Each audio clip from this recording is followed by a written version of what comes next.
Merhaba, 3 dakikada teknoloji serimizin bu bölümünde Microsoft'un startup programlarını ve sağladığı olanakları konuşacağız. Bugün Cavit benimle birlikte. Merhaba Cavit, hoş geldin. Merhaba Berkay, hoş bulduk. Cavit, Microsoft'un tüm dünyada girişimcileri desteklediği çeşitli programları var. İlk olarak Microsoft for Startup Founders Hub ile başlamak istiyorum. Nedir tam olarak bu program? Kimler başvurabiliyor? Ne gibi faydaları var? Biraz bahseder misin bize? Microsoft olarak girişimciliğin herkese açık olması gerektiğine inanıyoruz. Bu amaçla oluşturduğumuz bir program Founders Hub. Amacı teknoloji şirketi kurmanın önündeki engelleri kaldırmak, girişimcilere destek vermek.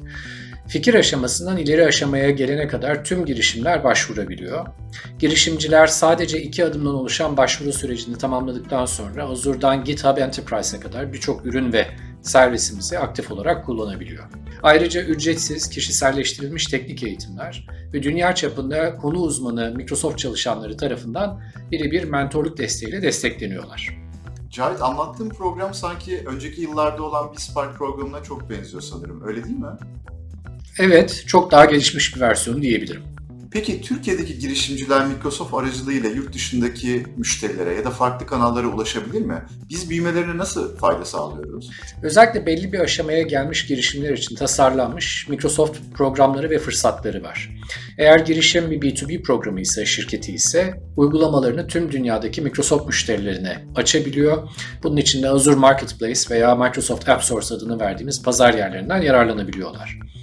Eğer çözüm pazar yerine çok uygun değilse ve birebir satış imkanı ihtiyacı varsa co-sell programlarına dahil ediyoruz. Girişimin farklı ülke ve bölgelere satış yapabilmesine dünya çapındaki Microsoft çalışanları vasıtasıyla destek oluyoruz. Son olarak da geçtiğimiz Mart ayında başlayan bir hızlandırma programı var. Growth X Accelerator adında. Yılda 2 defa gerçekleştiriliyor ve Orta Doğu Afrika Bölge Ofisimiz tarafından yürütülüyor. Bu süreç 12 haftalık Highway to 100 Unicorns webinar serisiyle başlıyor ve katılan girişimler ilham veren konuşmacılarla networking imkanı elde edebiliyorlar. Ayrıca bu hızlandırma programında Microsoft'un büyük kurumsal müşterileri erişiminde de yardımcı oluyoruz. Bu büyük kurumlar arasında mesela Akbank, Unilever, IKEA, KPMG gibi isimler var. Türk girişimleri için de harika bir fırsat bu. Daha fazla ayrıntı ve başvuru işlemleri için girişimcilere GrowthX Accelerator web sitesini ziyaret etmelerini öneririm. Çok teşekkürler Cavit. Bizi dinlediğiniz için teşekkür ederiz.